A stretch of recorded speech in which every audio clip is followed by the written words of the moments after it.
COP29 has come to a close after nearly 2 weeks of intense negotiation on a new global climate goal. So, what does that mean for us? World leaders came out of the conference with a $300 billion annual climate finance deal, a boost from the previous deal of $100 billion by 2020.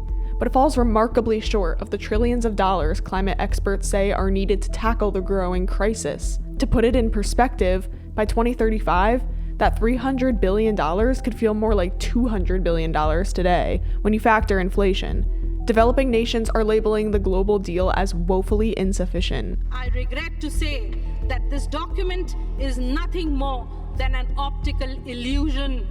This, in our opinion, will not address the enormity of the challenge we all face. The shortfall comes with real human consequences. Countries like Colombia, recently hit by devastating floods that displaced 150,000 people, can't afford to borrow high interest rates to build defenses against climate disasters. And without adequate funding, millions in vulnerable nations face worsening poverty, displacement, and loss of livelihoods.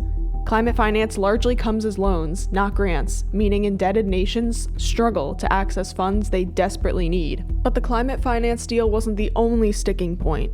The summit also sparked heated debates over fossil fuels, with some questioning if COP29 has turned into a fossil fuel conference itself.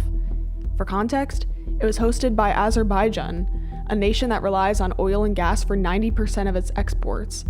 Pump jacks pulling crude were just miles from where delegates deliberated over reducing global reliance on fossil fuels.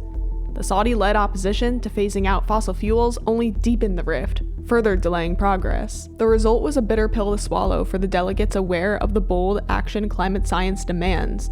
This $300 billion deal, the largest ever commitment from COP, was forged under immense geopolitical strain. But it leaves us far from the global unity and ambition needed to address the climate crisis effectively. Still, the United Nations climate chief commended the agreement as one that would keep the clean energy boom growing and urged developing nations to keep their promises. It has been a difficult journey, but we've delivered a deal. This new finance goal is an insurance policy for humanity, amid worsening climate impacts hitting every country.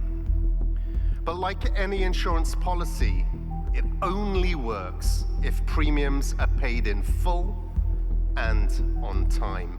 The division was clear between developing nations reeling from costs of storms, floods, and droughts, and wealthy governments facing tight budgets and increasing tension.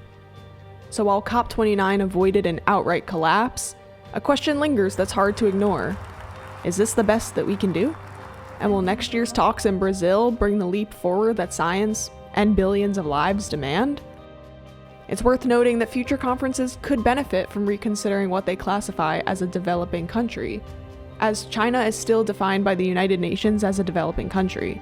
This means they have no formal obligation to cut their greenhouse gas emissions, even though they've been the leading emitter of greenhouse gases since 2006. But on the other hand, China agreed to a flexible approach in a new climate finance deal.